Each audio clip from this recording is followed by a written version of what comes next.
ਸਤਿ ਸ਼੍ਰੀ ਅਕਾਲ। ਤੁਸੀਂ ਜੁੜੇ ਹੋਏ ਹੋ ਪੰਜਾਬੀ ਰੇਡੀਓ USA ਦੇ ਨਾਲ ਤੇ ਮੈਂ ਹਾਂ ਪ੍ਰਵੀਨ ਸ਼ਰਮਾ ਲੈ ਕੇ ਹਾਜ਼ਰ ਹਾਂ programme update California. Update California programme ਦੇ ਵਿੱਚ ਕਈ ਅਹਿਮ ਤੇ ਕਈ ਖਾਸ ਖਬਰਾਂ ਨੂੰ ਲੈ ਕੇ ਜਾਣਕਾਰੀਆਂ ਸਾਂਝੀਆਂ ਕਰਨ ਦੇ ਲਈ ਮੇਰੇ ਨਾਲ ਜੁੜ ਚੁੱਕੇ ਨੇ ਹਰਜੋਤ ਸਿੰਘ ਖਾਲਸਾ ਜੀ।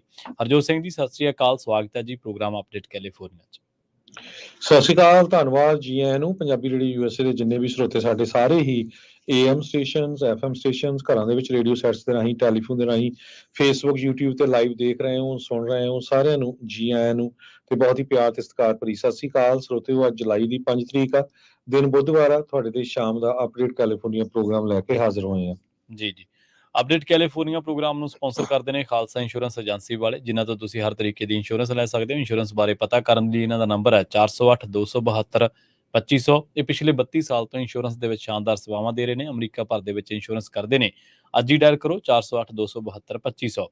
ਟਰਕੀਆਨਾ ਇਮੀਗ੍ਰੇਸ਼ਨ ਲਾ ਫਰਮ ਵਾਲੇ ਜੇ ਟਰਕੀਆਨਾ ਅਟਾਰਨੀ ਟਰਕੀਆਨਾ ਦੇ ਨਾਲ ਤੁਸੀਂ US ਇਮੀਗ੍ਰੇਸ਼ਨ ਬਾਬਤ ਕੋਈ ਵੀ ਸਲਾਹ ਕਰਨੀ ਹੈ, ਕੋਈ ਵੀ ਸਵਾਲ ਪੁੱਛਣਾ ਹੈ ਤੇ ਇਹਨਾਂ ਦਾ ਨੰਬਰ ਹੈ 415909 0503। GK Dhanota, Yuba City, Baljinder Singh Nijjar, Woodland, Paramjit Kaur Vacaville, Gurdeep Singh Birdi Clovis, Satnam Singh Shergill Selma, ਵਿਸਲਾ family Fresno, Mandeep Singh San Jose, Manjit Singh San Jose. ਇਹਨਾਂ ਸਾਰੇ ਹੀ ਸਪਾਂਸਰ ਦਾ ਬਹੁਤ ਬਹੁਤ ਧੰਨਵਾਦ। ਤੇ ਜੇਕਰ ਤੁਸੀਂ ਵੀ ਪੰਜਾਬੀ ਰੇਡੀਓ USA ਦੇ ਇਹਨਾਂ ਪ੍ਰੋਗਰਾਮਾਂ ਨੂੰ ਸਪਾਂਸਰ ਕਰਨਾ ਚਾਹੁੰਦੇ ਹੋ ਤਾਂ ਸਟੂਡੀਓ ਦਾ ਨੰਬਰ ਹੈ 408272 ਜੀ। ਜੀ, ਅੱਜ ਦੀਆਂ ਖਬਰਾਂ ਵੱਲ ਆਈਏ ਤੇ 3 ਜੁਲਾਈ ਜਿਹੜਾ ਸੀ ਪਰਸੋਂ ਜਾਣੀ ਕਹਿੰਦੇ ਵੀ ਧਰਤੀ ਦੇ ਉੱਤੇ ਸਭ ਤੋਂ ਹੌਟੈਸਟ ਡੇ ਰਿਕਾਰਡ ਕੀਤਾ ਗਿਆ ਹੈਗਾ। 62.6 ਡਿਗਰੀ ਫਾਰਨਹਾਈਟ ਜੁਲਾਈ 3, 2023 ਨੂੰ ਹੌਟੈਸਟ ਡਿਗਰੀ ਜਿਹੜਾ ਆ ਗਿਣਿਆ ਗਿਆ ਆ। ਤੇ ਜਦ ਕਿ 올ਡੈਸਟ ਰੈਕਡ 62.4 ਸੀਗਾ। ਸੋ ਦੇਖੋ ਵੀ ਜਿਹੜੀ ਸਾਡੀ ਧਰਤੀ ਆ ਉਹ ਆਲਰੇਡੀ ਹੌਟ ਤਾਂ ਹੋ ਹੀ ਰਹੀ ਆ। 2016 ਤੋਂ ਬਾਅਦ ਇਹ ਹੁਣ 2023 ਦੇ ਵਿੱਚ ਫਿਰ ਰੈਕਡ ਟੁੱਟਿਆ ਹੈਗਾ। ਇਹ ਜਿਹੜਾ ਸਾਰਾ ਡਾਟਾ ਆ ਉਸ ਨੂੰ ਨੈਸ਼ਨਲ ਓਸ਼ੀਆਨਿਕ ਤੇ ਐਟਮੋਸਫੇਰਿਕ ਐਡਮਿਨਿਸਟ੍ਰੇਸ਼ਨ ਤੇ ਯੂਨੀਵਰਸਿਟੀ ਆਫ ਮੇਨ ਇਹਨਾਂ ਨੇ ਰਿਕਾਰਡ ਕੀਤਾ ਹੈਗਾ। ਤੇ ਪ੍ਰੀਵੀਅਸ ਰੈਕਡ ਜੋ ਹੌਟੈਸਟ ਡੇ ਦਾ ਸੀਗਾ ਜੀ, ਉਹ ਅਗਸਤ 2016 ਦੇ ਵਿੱਚ ਸੀ, ਜਿਸ ਟਾਈਮ ਦੇ ਉੱਤੇ ਟੈਂਪਰੇਚਰ 62.46 ਡਿਗਰੀ ਫਾਰਨਹਾਈਟ ਗਿਣਿਆ ਗਿਆ ਸੀ। ਜੀ ਜੀ। ਅਗਲੀ ਖਬਰ ਦੇ ਵੱਲ ਵਧੀਏ ਤੇ ਰੁਖ ਕਰੀਏ ਲਾਸ ਐਂਜਲਸ ਦਾ ਤੇ ਨਾਲ ਹੀ ਔਰੇਂਜ ਕਾਉਂਟੀ ਦਾ, ਕਿਉਂਕਿ ਇੱਥੇ ਤਕਰੀਬਨ 19 ਹੋਟਲਾਂ ਦੇ ਜਿਹੜੇ ਕਾਮੇ ਆ ਉਹ ਹੜਤਾਲ ਤੇ ਚਲੇ ਗਏ ਸੀ। ਇਹਨਾਂ ਕਾਮਿਆਂ ਦਾ ਇਹ ਦੋਸ਼ ਸੀਗਾ ਕਿ ਸਾਨੂੰ ਲਗਾਤਾਰ ਜਿਹੜੀਆਂ ਸਾਡੀਆਂ ਮੰਗਾਂ ਨੇ ਉਹਨਾਂ ਨੂੰ ਦਰਕਿਨਾਰ ਕੀਤਾ ਜਾ ਰਿਹਾ ਤੇ ਸਾਡੇ ਹਿੱਤਾਂ ਨੂੰ ਅਣਗੌਲਿਆ ਕੀਤਾ ਜਾ ਰਿਹਾ।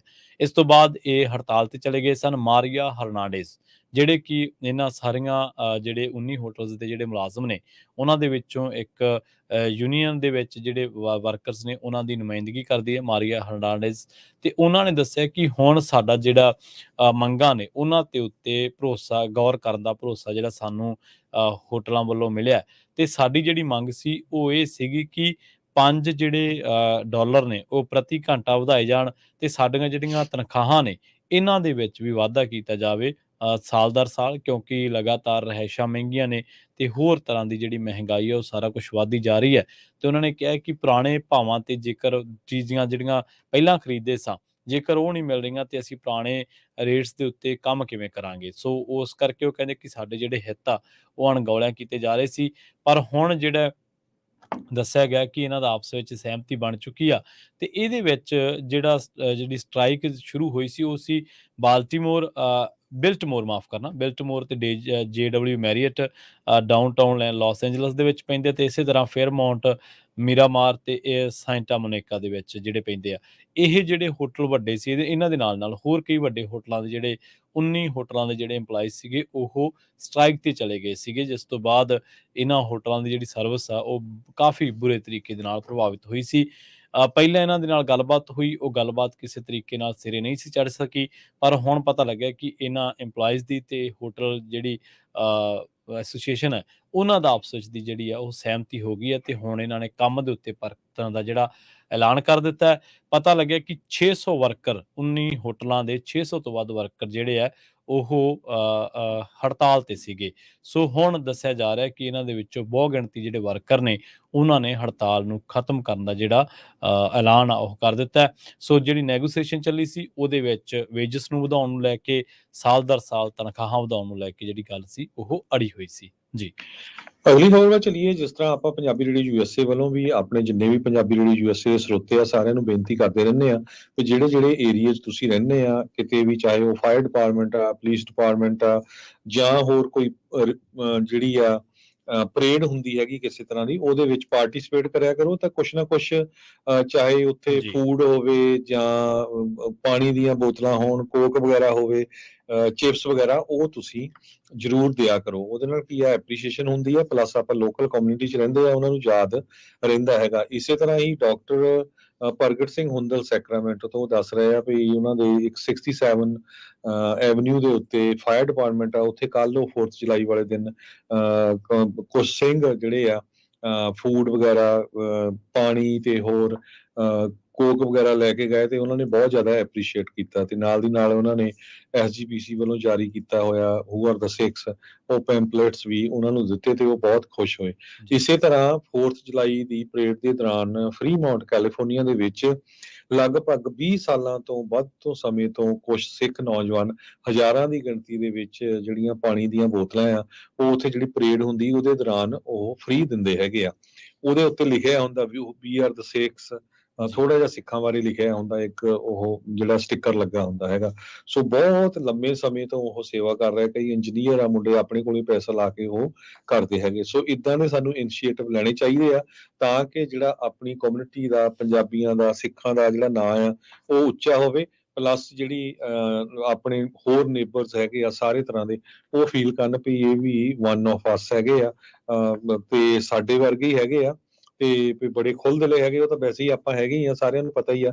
ਜੀ ਤੇ ਪਰ ਸਾਨੂੰ ਕਰਨਾ ਜ਼ਰੂਰ ਚਾਹੀਦਾ ਹੈਗਾ ਜਿੱਥੇ ਜਿੱਥੇ ਵੀ ਰਹਿੰਦੇ ਆ। ਬਹੁਤ ਪਿਛਲੇ ਸਮਿਆਂ 'ਚ ਵੀ ਫਰਿਜ਼ਨੋ 'ਚ, ਹੋਰ ਕਈ ਜਗ੍ਹਾ ਦੇ ਉੱਤੇ ਆਪਣੇ ਜਿਹੜੇ ਸਰੋਤੇ ਆ ਉਹ ਇਦਾਂ ਦੇ ਕਿਤੇ ਨਾ ਕਿਤੇ ਲੰਚ, ਬ੍ਰੇਕਫਾਸਟ ਜਾਂ ਡਿਨਰ ਜਾਂ ਪਾਣੀ ਦੀ ਸੇਵਾ ਉਹ ਕਰਦੇ ਰਹਿੰਦੇ ਆ। ਸੋ ਸਾਰਿਆਂ ਦਾ ਆਪਾਂ ਪੰਜਾਬੀ ਰੇਡੀਓ ਯੂਐਸਏ ਵੱਲੋਂ ਧੰਨਵਾਦ ਕਰਦੇ ਆ, ਜੋ ਆਪਣੀ ਕਮਿਊਨਿਟੀ ਦੇ ਵਿੱਚ ਆਪਣੀ ਜਿਹੜੀ ਆਪਣੇ ਏਰੀਏ ਜਿੱਥੇ ਰਹਿੰਦੇ ਆ ਉੱਥੇ ਜਾ ਕੇ ਆਪਣੀ ਪੰਜਾਬੀ ਕਮਿਊਨਿਟੀ ਦਾ ਨਾਂ ਜਿਹੜਾ ਆ ਉੱਚਾ ਕਰਦੇ ਹੈਗੇ ਆ। ਜੀ ਅਗਲੀ ਜਿਹੜੀ ਖਬਰ ਆ ਉਹ ਸੈਨ ਫਰਾਂਸਿਸਕੋ ਤੋਂ ਆ ਰਹੀ ਹੈ ਜੀ। ਸੈਨ ਫਰਾਂਸਿਸਕੋ ਦੇ ਵਿੱਚ ਗੋਲੀਆਂ ਚੱਲਣ ਦੀ ਇੱਕ ਵਾਰਦਾਤ ਦੇ ਵਿੱਚ ਇੱਕ ਬੰਦੇ ਦੀ ਜਿਹੜੀ ਆ ਉਹ ਮੌਤ ਹੋਈ ਹੈ, ਤੇ ਹੁਣ ਪਤਾ ਲੱਗਿਆ ਕਿ ਇਸ ਮਾਮਲੇ ਦੀ ਜਿਹੜੀ ਜਾਂਚ ਆ ਉਹ ਪੁਲਿਸ ਵੱਲੋਂ ਕਤਲ ਦੀ ਕੋਸ਼ਿਸ਼ ਦੇ ਤੌਰ ਤੇ ਜਿਹੜੀ ਆ ਉਹ ਕੀਤੀ ਜਾ ਰਹੀ ਹੈ। ਅਸਲ ਦੇ ਵਿੱਚ ਜਿਹੜੀ ਸੈਨ ਫਰਾਂਸਿਸਕੋ ਪੁਲਿਸ ਡਿਪਾਰਟਮੈਂਟ ਆ ਉਹਨੂੰ ਇੱਕ ਕਾਲ ਆਈ ਸੀ ਬੇਵਿਊ ਸਟੇਸ਼ਨ ਦੇ ਲਾਗੇ ਤਾਗੇ ਕਿ ਗੋਲੀਆਂ ਚੱਲੀਆਂ ਨੇ, ਤੇ ਉਹਦੇ ਨਾਲ ਨਾਲ ਜੇਮਸ ਟਾਊਨ ਐਵੀਨਿਊ ਤੇ ਇੰਗਲਿਸ਼ ਸਟਰੀਟ ਦੇ ਉੱਤੇ ਜਿਹੜੀ ਹੈ ਗੋਲੀਬਾਰੀ ਦੀ ਰਿਪੋਰਟ ਉਹਨਾਂ ਨੂੰ ਮਿਲੀ ਸੀਗੀ। ਤੇ ਇਹਨਾਂ ਨੇ ਦੱਸਿਆ ਕਿ ਜਦੋਂ ਉੱਥੇ ਡੈਪਟੀਜ਼ ਜਿਹੜੇ ਨੇ ਪਹੁੰਚੇ ਪੁਲਿਸ ਦੇ, ਤਾਂ ਉੱਥੇ ਜਿਹੜੇ 2 ਜਣਿਆਂ ਨੂੰ ਗੋਲੀਆਂ ਲੱਗਣ ਤੋਂ ਬਾਅਦ ਜ਼ਖਮੀ ਹਾਲਤ ਦੇ ਵਿੱਚ ਦੇਖਿਆ ਗਿਆ। ਇਹਨਾਂ ਨੂੰ ਡਾਕਟਰਾਂ ਦੀ ਟੀਮ ਨੂੰ ਮੌਕੇ ਤੇ ਬੁਲਾਇਆ ਗਿਆ, ਪਰ ਇੱਕ ਨੂੰ ਹਸਪਤਾਲ ਵੀ ਪਹੁੰਚਾਇਆ ਗਿਆ, ਪਰ ਇਹ ਜਿਹੜਾ ਸੀਗਾ ਵਿਕਟਮ, ਇਹ ਜ਼ਖਮਾਂ ਦੀ ਤਾਬ ਨਾ ਝੱਲਦਾ ਹੋਇਆ ਦਮ ਤੋੜ ਗਿਆ, ਤੇ ਉਸ ਨੂੰ ਫਿਰ ਬਾਅਦ ਦੇ ਵਿੱਚ ਮ੍ਰਿਤਕ ਜਿਹੜਾ ਐਲਾਨ ਦਿੱਤਾ ਗਿਆ। ਲਗਭਗ 5 ਪਾਉਂਡ ਫੈਂਟਾਨਲ ਬਰਾਮਦ ਹੋਈ ਹੈ, ਤੇ 3 ਜਿਹੜੇ ਬੰਦੇ ਨੇ ਸ਼ੱਕੀ ਇਸ ਮਾਮਲੇ ਦੇ ਵਿੱਚ, ਉਹਨਾਂ ਨੂੰ ਗ੍ਰਿਫਤਾਰ ਕੀਤਾ ਗਿਆ। ਹੁਣ ਜਿਹੜੀ ਸੈਨ ਫਰਾਂਸਿਸਕੋ ਪੁਲਿਸ ਡਿਪਾਰਟਮੈਂਟ ਆ ਉਹ ਇਸ ਮਾਮਲੇ ਦੇ ਵਿੱਚ ਹੋਮਿਸਾਈਡ ਦੇ ਐਂਗਲ ਤੋਂ ਵੀ ਇਸ ਮਾਮਲੇ ਨੂੰ ਜਿਹੜੀ ਆ ਜਾਂਚ ਕਰ ਰਹੀ ਹੈ, ਤੇ ਪੁਲਿਸ ਨੇ ਕਿਹਾ ਹੈ ਕਿ ਇਹਨਾਂ ਸ਼ੱਕੀਆਂ ਨੂੰ ਤਾਂ ਬੇਸ਼ੱਕ ਗ੍ਰਿਫਤਾਰ ਕੀਤਾ ਗਿਆ, ਪਰ ਇਹ ਸਾਡਾ ਅਖੀਰਲਾ ਟਾਰਗੇਟ ਨਹੀਂ। ਸਾਨੂੰ ਇਸ ਗੱਲ ਦਾ ਸ਼ੱਕ ਹੈ ਕਿ ਇਸ ਮਸਲੇ ਦੇ ਵਿੱਚ, ਇਸ ਘਟਨਾ ਦੇ ਵਿੱਚ ਕਈ ਹੋਰ ਜਿਹੜੀ ਤਹਿਕੀਕਾਤ ਆ ਉਹ ਵੀ ਕਰਨ ਵਾਲੀ ਆ, ਕਿਉਂਕਿ ਜਿਹੜੇ ਸ਼ੱਕੀ ਬਰਾਮਦ ਕੀਤੇ ਨੇ ਜਾਂ ਜਿਹੜੇ ਜ਼ਖਮੀ ਹੋਏ ਸਨ, ਉਹਨਾਂ ਤੋਂ 5 ਪਾਉਂਡ ਫੈਂਟਾਨਲ ਜਿਹੜੀ ਆ ਉਹ ਬਰਾਮਦ ਕੀਤੀ ਗਈ ਹੈ ਜੀ। ਅਗਲੀ ਖਬਰ ਵੱਲ ਚੱਲੀਏ। ਕੈਲੀਫੋਰਨੀਆ ਦੇ ਕਾਂਗਰਸਮੈਨ ਐਡਮ ਸ਼ਿਫ, ਉਹ ਬੜੇ ਜ਼ੋਰ ਸ਼ੋਰ ਦੇ ਨਾਲ ਆਪਣੀ ਜੋ ਕੈਲੀਫੋਰਨੀਆ ਦੀ ਸੈਨੇਟ ਦੀ ਸੀਟ ਹੈਗੀ ਆ, ਡਾਇਨ ਫਾਈਨਸਟਾਈਨ ਉਹਨਾਂ ਦੀ ਜਿਹੜੀ ਟਰਮ ਆ ਉਹ ਜਦੋਂ ਖਤਮ ਹੋਣੀ ਹੈ ਨੈਕਸਟ ਈਅਰ, ਉਹਦੀ ਜਗ੍ਹਾ ਦੇ ਉੱਤੇ ਕੋਸ਼ਿਸ਼ ਕਰ ਰਹੇ ਆ। ਉਹਨਾਂ ਨੇ $8.1 ਮਿਲੀਅਨ ਆਪਣੀ ਸੈਨੇਟ ਕੈਂਪਿੰਗ ਦੇ ਲਈ ਇਕੱਠਾ ਕਰ ਲਿਆ ਹੈਗਾ। ਸੋ ਇਹ ਇੱਕ ਬਹੁਤ ਵੱਡਾ ਅਮਾਊਂਟ ਹੈਗਾ ਆ ਐਡਮ ਸ਼ਿਪ ਉਹਨਾਂ ਦੇ ਲਈ। ਇਸ ਤੋਂ ਬਿਨਾਂ ਰਿਪਰੈਜ਼ੈਂਟੇਟਿਵ ਕੇਟੀ ਪੋਰਟਰ ਜੋ ਡੈਮੋਕ੍ਰੇਟ ਕੈਲੀਫੋਰਨੀਆ ਤੋਂ ਆ, ਤੇ ਨਾ ਹੀ ਰਿਪਰੈਜ਼ੈਂਟੇਟਿਵ ਬਾਰਬਰਾ ਲੀ ਇੰਨੇ ਪੈਸੇ ਜਿਹੜੇ ਆ ਉਹ ਇਕੱਠੇ ਕਰ ਸਕੇ ਹੈਗੇ ਆ। ਐਂਡ ਆਫ ਮਾਰਚ ਤੱਕ ਜੇ ਸਾਰੀ ਫਾਈਲਿੰਗ ਦੇਖੀ ਜਾਵੇ, ਐਡਮ ਸ਼ਿਪ ਹੁਣ ਤੱਕ $24.7 ਮਿਲੀਅਨ ਕੈਸ਼ ਇਕੱਠਾ ਕਰ ਚੁੱਕੇ ਆ ਆਪਣੀ ਸੀਟ ਲਾਉਣ ਦੇ ਲਈ। ਜੋ ਰਿਪਰੈਜ਼ੈਂਟੇਟਿਵ ਪੋਰਟਰ ਆ ਉਹਨਾਂ ਨੇ 9.5 ਮਿਲੀਅਨ, ਤੇ ਜੋ ਬਾਰਬਰਾ ਲੀ ਆ ਉਹਨਾਂ ਨੇ $1.2 ਮਿਲੀਅਨ ਜੋ ਆ ਉਹ ਇਕੱਠਾ ਕੀਤਾ ਹੈਗਾ। ਸੋ ਇਹ ਸਾਰੇ ਪਾਸੇ ਤੋਂ ਇਹ ਲੱਗਦਾ ਹੈ ਵੀ ਐਡਮ ਸ਼ਿਫ ਜੋ ਆ ਉਹ ਕਾਫੀ ਜਿਹੜੀ ਆ ਇਹ ਅੱਗੇ ਜਾ ਰਹੇ ਆ। ਪਰ ਯੂਨੀਵਰਸਿਟੀ ਆਫ ਕੈਲੀਫੋਰਨੀਆ ਨੇ ਇੱਕ ਪੋਲਿੰਗ ਦੇ ਦੌਰਾਨ ਇਹ ਦੱਸਿਆ ਵੀ ਪੋਰਟਰ ਤੇ ਐਡਮ ਸ਼ਿਫ ਦੇ ਵਿੱਚ ਜਿਹੜੀ ਸੀਟ ਆ, ਉਹ ਰੇਸ ਆ, ਉਹ ਕਾਫੀ ਟਾਈਟ ਹੈਗੀ ਆ। ਬਾਰਬਰਾ ਲਈ ਉਹ 3rd ਨੰਬਰ ਦੇ ਉੱਤੇ ਆ। ਸੋ ਆਉਣ ਵਾਲੇ ਦਿਨਾਂ 'ਚ ਕੀ ਕੁਝ ਵਾਪਰਦਾ ਹੈ, ਇਹ ਅਗਲੇ ਸਾਲ ਜਦੋਂ ਪ੍ਰੈਜ਼ੀਡੈਂਸ਼ੀਅਲ ਇਲੈਕਸ਼ਨ ਹੋਣੀ ਹੈ, ਉਹਦੇ ਨਾਲ ਹੀ ਜਿਹੜੀ ਆ ਸੈਨੇਟ ਦੀ ਇਲੈਕਸ਼ਨ ਹੋਣੀ ਹੈਗੀ ਆ। ਜੀ, ਅਗਲੀ ਖਬਰ ਦੇ ਵੱਲ ਵਧੀਏ ਤੇ ਰੁਖ ਕਰੀਏ ਸੈਕਰਾਮੈਂਟੋ ਦਾ। ਸੈਕਰਾਮੈਂਟੋ ਦੇ ਵਿੱਚ ਪੁਲਿਸ ਨੂੰ ਅਮਰੀਕੀ ਨਦੀ ਦੇ ਵਿੱਚ ਜਿਹੜਾ ਉਹ ਅਮਰੀਕਨ ਰਿਵਰ ਦੇ ਵਿੱਚ ਇੱਕ ਲਾਸ਼ ਜਿਹੜੀ ਹੈ ਮਿਲੀ ਹੈ। ਸੈਕਰਾਮੈਂਟੋ ਕਾਉਂਟੀ ਰੀਜਨਲ ਪਾਰਕਸ ਨੇ ਇਹ ਗੱਲ ਕਹੀ ਹੈ ਕਿ ਲਾਸ਼ ਜਿਹੜੀ ਆ ਹਾਈਵੇ ਦੇ 160 ਦੇ ਜਿਹੜੇ ਪੂਰਬ ਵੱਲ ਨੂੰ ਰਿਵਰਸ ਟ੍ਰੇਲ ਦੇ ਲਾਗਿਓਂ ਮਿਲੀ ਆ ਤੇ ਰਾਤ ਨੂੰ ਕਰੀਬ 12 ਕੁ ਵਜੇ ਇੱਕ ਕਾਲ ਆਈ ਸੀ, ਜਿਸ ਤੋਂ ਬਾਅਦ ਇਸ ਨੂੰ ਇੱਕ ਇੱਥੋਂ ਦੇ ਨੇੜਲੇ ਇੱਕ ਰਹਿਣ ਵਾਲੇ ਬੰਦੇ ਨੇ, ਨਿਵਾਸੀ ਨੇ ਦੇਖਿਆ ਸੀਗਾ, ਜਿਸ ਤੋਂ ਬਾਅਦ ਇਹਨੂੰ ਲਾਸ਼ ਨੂੰ ਕੱਢਿਆ ਗਿਆ। ਹਲੇ ਤੱਕ ਇਹ ਨਹੀਂ ਪਤਾ ਲੱਗਿਆ ਕਿ ਇਹ ਕਿਸੇ ਵਾਰਦਾਤ ਦੇ ਵਿੱਚ ਜਿਹੜਾ ਬੰਦਾ ਕੋਈ ਮਾਰਿਆ ਗਿਆ ਉਹਦੀ ਲਾਸ਼ ਹੈ, ਜਾਂ ਕਿਸੇ ਨੇ ਇਸ ਬੰਦੇ ਦਾ ਕਤਲ ਕਰਕੇ ਇਹਨੂੰ ਨਦੀ ਦੇ ਵਿੱਚ ਸਿੱਟਿਆ, ਜਾਂ ਇਹਨੇ ਸੁਸਾਈਡ ਕੀਤਾ। ਇਹਦੀ ਹਲੇ ਪੁਲਿਸ ਕੋਲੇ ਕੋਈ ਵੀ ਜਾਣਕਾਰੀ ਨਹੀਂ ਹੈ। ਪਰ ਪੁਲਿਸ ਨੇ ਇੰਨਾ ਜ਼ਰੂਰ ਕਿਹਾ ਹੈ ਕਿ ਜੇਕਰ ਇਹਨਾਂ ਇਲਾਕਿਆਂ ਦੇ ਵਿੱਚ ਪੁਲਿਸ ਨੇ ਲੋਕਾਂ ਨੇ ਕੋਈ ਵੀ ਸ਼ੱਕੀ ਗਤੀਵਿਧੀ ਦੇਖੀ ਹੈ ਜਾਂ ਕਿਸੇ ਦਾ ਕੋਈ ਲੜਾਈ ਝਗੜਾ ਨੋਟ ਕੀਤਾ ਰਾਤ ਦੇ ਸਮੇਂ ਦੇ ਦੌਰਾਨ, ਤਾਂ ਉਹ ਪੁਲਿਸ ਨੂੰ ਇਨਫੋਰਮ ਜ਼ਰੂਰ ਕਰੇ। ਨਾਲੋਂ ਨਾਲ ਪੁਲਿਸ ਨੇ ਕਿਹਾ ਹੈ ਕਿ ਇਸ ਇਲਾਕੇ ਦੇ ਵਿੱਚ, ਇਸ ਰਸਤੇ ਦੇ ਵਿੱਚ ਪੈਂਦੇ ਜਿੰਨੇ ਵੀ ਅੱਗੇ ਪਿੱਛੇ ਜਿਹੜੇ CCTV ਫੁਟੇਜ ਹੈ, ਉਹ ਜ਼ਰੂਰ ਅਸੀਂ ਖੰਗਾਲ ਰਹੇ ਹਾਂ। ਸ਼ਾਇਦ ਉਹਨਾਂ ਤੋਂ ਕੋਈ ਨਾ ਕੋਈ ਸਾਨੂੰ ਕਲੂ ਜਿਹੜਾ ਉਹ ਮਿਲਣ ਦੀ ਪੁਲਿਸ ਨੇ ਆਸ ਪ੍ਰਗਟਾਈ ਹੈ। ਜੀ, ਸਦਰਨ ਕੈਲੀਫੋਰਨੀਆ ਤੋਂ ਖਬਰ ਆ ਰਹੀ ਆ ਵੀ ਉੱਥੇ ਮੋਰੀਏਟਾ ਟਾਊਨ ਦੇ ਵਿੱਚ ਇੱਕ ਛੋਟਾ ਪਲੇਨ ਜਿਸ ਨੂੰ ਸਿਸਨਾ 172 ਕਰਕੇ ਜਾਣਿਆ ਜਾਂਦਾ ਆ, ਉਹ ਉੜਿਆ ਤੇ ਉਹਦਾ ਉਹ ਉਡਣ ਸਾਰ ਹੀ ਕ੍ਰੈਸ਼ ਕਰ ਗਿਆ, ਜਿਹਦੇ ਨਾਲ ਇੱਕ ਜਣੇ ਦੀ ਮੌਤ ਮੌਕੇ ਤੇ ਹੋ ਗਈ। 3 ਜਣਿਆਂ ਨੂੰ ਹਸਪਤਾਲ ਲਿਜਾਇਆ ਗਿਆ ਹੈ, ਉਹਨਾਂ ਦੇ ਇੰਜਰੀਜ਼ ਬਹੁਤ ਜ਼ਿਆਦਾ ਲੱਗੀਆਂ ਆ। ਫ੍ਰੈਂਚ ਵੈਲੀ ਏਅਰਪੋਰਟ ਜੋ ਮੁਰੀਏਟਾ ਦੇ ਵਿੱਚ ਆ, ਸਦਰਨ ਕੈਲੀਫੋਰਨੀਆ ਦੇ ਵਿੱਚ, ਉੱਥੇ 2:45 ਤੇ ਸ਼ਾਮ ਨੂੰ ਫੈਡਰਲ ਐਵੀਏਸ਼ਨ ਐਡਮਿਨਿਸਟ੍ਰੇਸ਼ਨ ਨੇ ਦੱਸਿਆ ਵੀ 4 ਜਣੇ ਸੀ ਇਸ ਜਹਾਜ਼ ਦੇ ਵਿੱਚ। ਜਦੋਂ ਹੀ ਟੇਕ ਆਫ ਕੀਤਾ ਉਹ ਤੋਂ ਬਾਅਦ ਉਹਦਾ ਐਕਸੀਡੈਂਟ ਹੋ ਗਿਆ ਤੇ 85 ਮੀਲ south east of downtown Los Angeles ਉੱਥੇ ਇਹ ਜੇ ਲਾਸ਼ ਆ ਇੱਕ ਬੰਦੇ ਦੀ ਮਿਲੀ, ਉਹ ਜੋ ਪਲੇਨ ਦੇ ਵਿੱਚ ਸੀਗਾ। ਤੇ ਬਾਕੀ 3 ਜਣੇ ਜਿਹੜੇ ਆ ਉਹਨਾਂ ਦੇ ਸੱਟਾਂ ਬਹੁਤ ਲੱਗੀਆਂ ਸੀ, ਸੀਰੀਅਸ ਇੰਜਰੀਜ਼ ਆ, ਉਹਨਾਂ ਨੂੰ ਜੋ ਆ ਉਹ ਹਸਪਤਾਲ ਦੇ ਵਿੱਚ ਟ੍ਰਾਂਸਫਰ ਕੀਤਾ ਗਿਆ ਹੈਗਾ ਆ। ਫੈਡਰਲ ਐਵੀਏਸ਼ਨ ਐਡਮਿਨਿਸਟ੍ਰੇਸ਼ਨ ਤੇ ਨੈਸ਼ਨਲ ਟਰਾਂਸਪੋਰਟੇਸ਼ਨ ਸੇਫਟੀ ਬੋਰਡ ਇਸ ਸਾਰੇ ਹਾਦਸੇ ਦੀ ਇਨਵੈਸਟੀਗੇਸ਼ਨ ਕਰ ਰਹੀ ਹੈਗੀ ਆ। ਅਗਲੀ ਖਬਰ ਇੱਕ ਬਹੁਤ ਇੰਪੋਰਟੈਂਟ ਆ ਪ੍ਰਵੀਨ ਜੀ, ਉਹ ਆਪਾਂ ਸਾਂਝੀ ਕਰਦੇ ਜਾਈਏ। ਕਹਿੰਦੇ ਵੀ ਜਿਹੜਾ ਵੈਦਰ ਆ, ਇਹ ਮੌਸਮ ਆ, ਉਸ ਹਿਸਾਬ ਨਾਲ ਇਹ ਦੇਖਿਆ ਜਾ ਰਿਹਾ ਹੁਣ ਵੀ ਪਿਛਲੇ ਕਈ ਸਾਲਾਂ ਦੇ ਬਾਅਦ ਕੈਲੀਫੋਰਨੀਆ ਦੇ ਵਿੱਚ ਜਿਹੜਾ ਡਰਾਊਟ ਆ ਉਹ ਖਤਮ ਹੋਇਆ ਤੇ ਇੰਨਾ ਜ਼ਿਆਦਾ ਮੀਂਹ ਪਿਆ ਤੇ ਆਉਣ ਵਾਲੇ ਸਮੇਂ 'ਚ ਵੀ ਇਦਾਂ ਦੇ ਲੱਛਣ ਲੱਗਦੇ ਆ।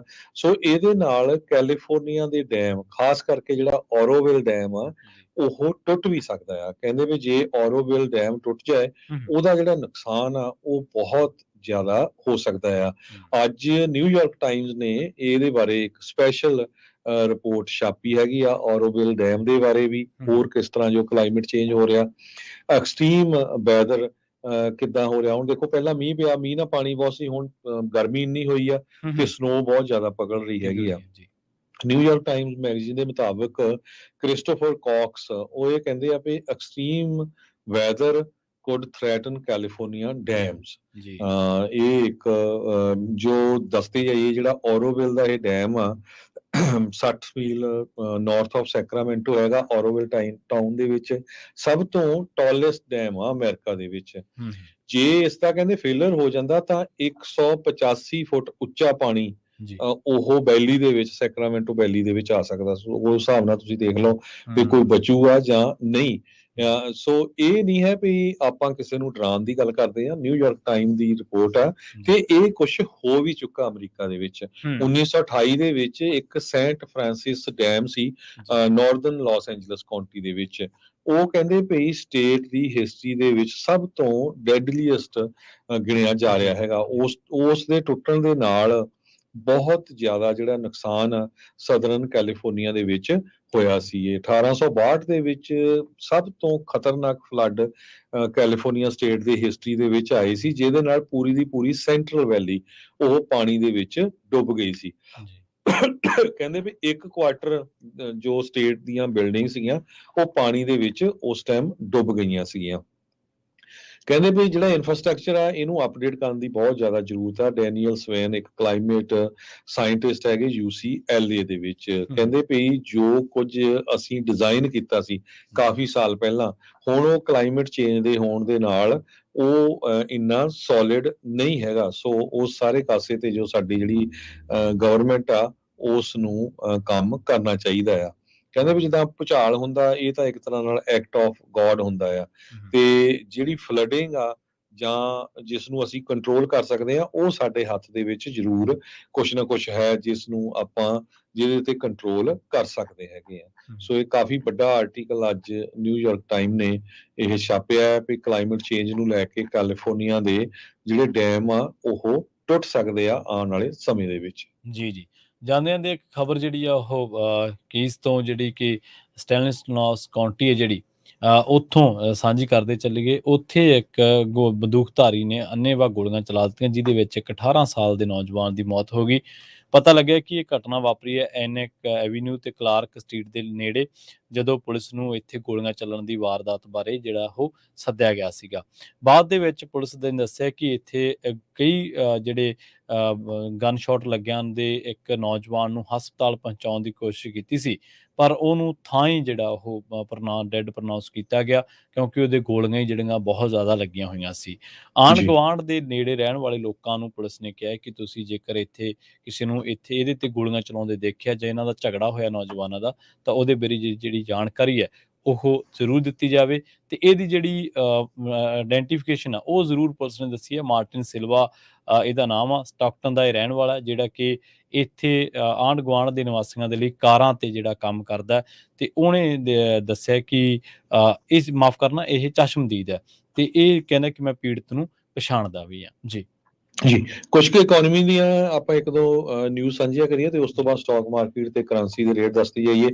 ਫੈਡਰਲ ਰਿਜ਼ਰਵ ਬੋਰਡ ਦੀ ਜੋ ਜੂਨ ਮਹੀਨੇ 'ਚ ਮੀਟਿੰਗ ਹੋਈ ਸੀ, ਈਵਨ ਦੋ ਉਹਨਾਂ ਨੇ ਇੰਟਰਸਟ ਰੇਟ ਨਹੀਂ ਵਧਾਇਆ, ਪਰ ਇਨਫਲੇਸ਼ਨ ਹਜੇ ਵੀ ਬਹੁਤ ਜ਼ਿਆਦਾ ਆ ਤੇ ਹੁਣ ਇਹ ਪਤਾ ਚੱਲ ਰਿਹਾ ਵੀ ਆਉਣ ਵਾਲੇ ਸਮੇਂ 'ਚ ਘੱਟੋ ਘੱਟ 2 ਵਾਰ ਇਸ ਸਾਲ ਦੇ ਵਿੱਚ federal reserve board interest rate ਵਧਾਊਗਾ। ਆਉਣ ਵਾਲੇ ਸਮੇਂ ਦੇ ਵਿੱਚ ਬਹੁਤ ਸਾਰੇ ਜਿਹੜੇ ਫੈਡਰਲ ਆਫੀਸ਼ੀਅਲਸ ਆ ਫੈਡਰਲ ਰਿਜ਼ਰਵ ਬੋਰਡ ਦੇ, ਇਨਕਲੂਡਿੰਗ ਚੇਅਰਮੈਨ ਜਰੋਮੀ ਪਾਵਲ ਆ, ਉਹਨਾਂ ਨੇ ਸਿਗਨਲ ਕੀਤਾ ਆ ਵੀ ਗਵਰਨਮੈਂਟ ਬਿਲਕੁਲ ਜੋ ਇੰਟਰਸਟ ਰੇਟ ਆ ਉਹ ਆਉਣ ਵਾਲੇ ਸਮੇਂ ਦੇ ਵਿੱਚ ਘੱਟੋ ਘੱਟ 2 ਵਾਰ ਵਧਾਊਗੀ। ਇਸੇ ਤਰ੍ਹਾਂ ਜੇ ਟੈਸਲਾ ਦੀ ਗੱਲ ਕਰਦੇ ਜਾਈਏ, ਟੈਸਲਾ ਨੇ ਬਹੁਤ ਵੱਡੀ ਗਿਣਤੀ ਦੇ ਵਿੱਚ ਪਿਛਲੇ ਮਹੀਨਿਆਂ ਦੇ ਦੌਰਾਨ ਆਪਣੀਆਂ ਕਾਰਾਂ ਸੈਲ ਕੀਤੀਆਂ ਤੇ ਹੁਣ ਸੈਲਫ ਡਰਾਈਵਿੰਗ ਟੈਸਟ ਦੇ ਲਈ ਉਹ ਡਰਾਈਵਰਸ ਨੂੰ ਲੱਭ ਰਹੀ ਹੈਗੀ ਆ। ਜੇ ਕੋਈ ਵੀ ਬੰਦਾ ਭੈਣ ਭਰਾ ਜੋ ਜੌਬ ਲੱਭ ਰਿਹਾ ਹੈ ਟੈਸਲਾ ਦੇ ਸੈਲਫ ਡਰਾਈਵਿੰਗ ਕਾਰ ਨੂੰ ਚਲਾਉਣ ਦੇ ਲਈ, ਕਿਉਂਕਿ ਉਹਦੇ ਵਿੱਚ ਬੈਠਣਾ ਹੀ ਆ, ਤੇ ਉਹ ਕਹਿੰਦੇ ਕਾਫੀ ਗੁੱਡ ਪੇ ਹੋਊਗੀ, $17 ਤੋਂ ਲੈ ਕੇ $46 ਤੱਕ। ਅਮਰੀਕਾ ਦੇ ਵੱਖ-ਵੱਖ ਹਿੱਸਿਆਂ ਦੇ ਵਿੱਚ ਇਹ ਹਾਇਰਿੰਗ ਹੋ ਰਹੀ ਆ, ਚਾਹੇ ਉਹ ਐਲਜਿਨ ਇਲੀਨਾਇਜ਼ ਆ, Brooklyn Park Minnesota, Austin Texas, Draper Utah ਤੇ ਸਾਡੇ ਕੈਲੀਫੋਰਨੀਆ 'ਚ ਮਰੀਨਾ ਡੈਲ ਰੇ ਜਿਹੜਾ ਇਹਨਾਂ ਦਾ ਏਰੀਆ ਹੈ, ਉੱਥੇ ਕੈਲੀਫੋਰਨੀਆ ਦੇ ਵਿੱਚ ਵੀ ਹਾਇਰਿੰਗ ਹੋ ਰਹੀ ਆ। ਬਰੁਕਲਿਨ ਨਿਊਯਾਰਕ 'ਚ, ਟੈਂਪੀ ਐਰੀਜ਼ੋਨਾ 'ਚ, ਫਾਰਮਰਸ ਬ੍ਰਾਂਚ ਟੈਕਸਸ ਦੇ ਵਿੱਚ। ਸੋ ਇਹ ਕਾਫੀ ਏਰੀਏ ਉਹਨੇ ਦੱਸੇ ਹੈਗੇ ਆ। ਸੋ ਇਸੇ ਤਰ੍ਹਾਂ ਜੇ ਆਪਾਂ ਸਟਾਕ ਮਾਰਕੀਟ ਦੀ ਗੱਲ ਕਰਦੇ ਜਾਈਏ, ਅੱਜ ਸਟਾਕ ਮਾਰਕੀਟ ਨੂੰ ਝਟਕਾ ਲੱਗਾ ਹੈਗਾ। ਡਾਓ ਜੋਨ ਇੰਡਸਟਰੀਅਲ ਜੋ ਆ ਉਹ 129.83 ਡਾਊਨ ਗਿਆ ਤੇ ਕਲੋਜ਼ ਹੋਇਆ 34,288.64 ਤੇ S&P ਇੰਡੈਕਸ ਡਾਊਨ ਗਿਆ 8.77 ਤੇ ਕਲੋਜ਼ ਹੋਇਆ 4446.82 ਤੇ ਨੈਸਡੈਕ ਡਾਊਨ ਗਿਆ 25.12 ਤੇ ਕਲੋਜ਼ ਹੋਇਆ 13,791.65 ਦੇ ਉੱਤੇ। ਜੇ ਆਪਾਂ ਕਰੰਸੀ ਦੀ ਗੱਲ ਕਰਦੇ ਜਾਈਏ ਤਾਂ $1 ਦੇ ਬਰਾਬਰ ਇੰਡੀਆ ਦੇ ਰਹੇ ਆ $82.39, $1 ਦੇ ਬਰਾਬਰ ਕੈਨੇਡਾ ਦੇ $1 ਤੇ 33 ਸੈਂਟ, $1 ਦੇ ਬਰਾਬਰ ਪਾਕਿਸਤਾਨ ਦੇ $277 ਤੇ 35 ਪੈਸੇ। ਜੀ ਸੋ ਇੱਥੇ ਹੀ ਹਰਜੋਤ ਸਿੰਘ ਜੀ ਆਪਾਂ ਲੈਂਦੇ ਹਾਂ ਜੀ ਇਜਾਜ਼ਤ, ਮੇਰੇ ਪ੍ਰਵੀਨ ਸ਼ਰਮਾ ਵੱਲੋਂ ਤੇ ਹਰਜੋਤ ਸਿੰਘ ਵੱਲੋਂ ਤੁਹਾਨੂੰ ਸਭ ਨੂੰ ਪਿਆਰ ਸਤਿਕਾਰ ਸਹਿਤ ਸਤਿ ਸ੍ਰੀ ਅਕਾਲ। ਸੁਣਦੇ ਰਹੋ ਪੰਜਾਬੀ ਰੇਡੀਓ US।